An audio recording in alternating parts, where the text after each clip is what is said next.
Welcome back, everybody. This is the unexpected fourth part in my lecture series on solving equations that aren't quadratic.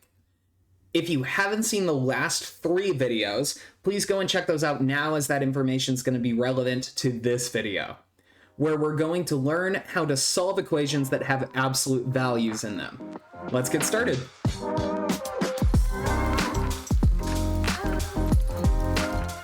Take a look at this first problem. Here, I've got an absolute value floating around in my equation. It is not as simple as making everything inside there positive. Remember way back from one of our first videos that the absolute value of x can be thought of as a piecewise defined function. Whatever I hand it, if that thing is positive, then I don't do anything to it. But if that thing is negative, I have to change its sign. The same idea applies to equations involving absolute values. I have two cases to consider.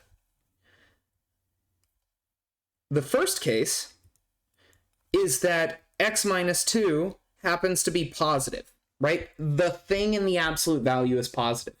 In that case, I don't do anything to it. But in the other case, that x minus 2 is negative, I have to change the sign. So when I see an absolute value, I've actually got two equations to solve. The regular one as written, and one where the thing in absolute values is negative. Go ahead and pause the video here to see if you can finish off this problem. I found 9 and negative 5 to be the answers. In the left equation, I just need to add the 2 over and I'm done. X equals 9. In the right equation, first I have to move that negative 1 over by dividing it from both sides. Then I can add the 2 and I get negative 5. In the next problem, things get a little bit trickier, because I've got a more complicated expression in the absolute value.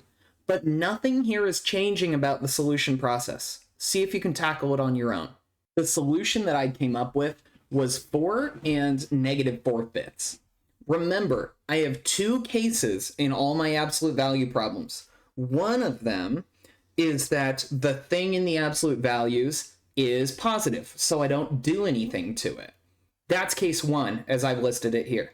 The other case is that the thing in the absolute values is negative, so I have to change its sign. That's case 2, as I've listed it here. From there, I just have some regular equations to solve, the kinds that we've already seen so far.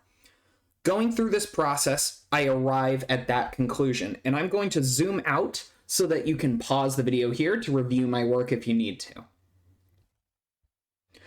Otherwise, I've got another challenging problem for you to solve. Go ahead and pause the video here to see if you can handle it. If you need a hint, it'll be shortly after this. Ready for the hint? The hint is, well, I do nothing different. I still have two cases, one where the thing in the absolute values is positive, the other where I have to change its sign. Go ahead and pause the video here to see if you can finish it off. The answers that I found were 1, negative 7, and negative 3. You're welcome to pause here to look over my work. In this video, we learned how to solve equations that have absolute values in them. This is, for real, going to wrap it up on my lecture series on how to solve equations that aren't quadratics. Catch y'all in the next one.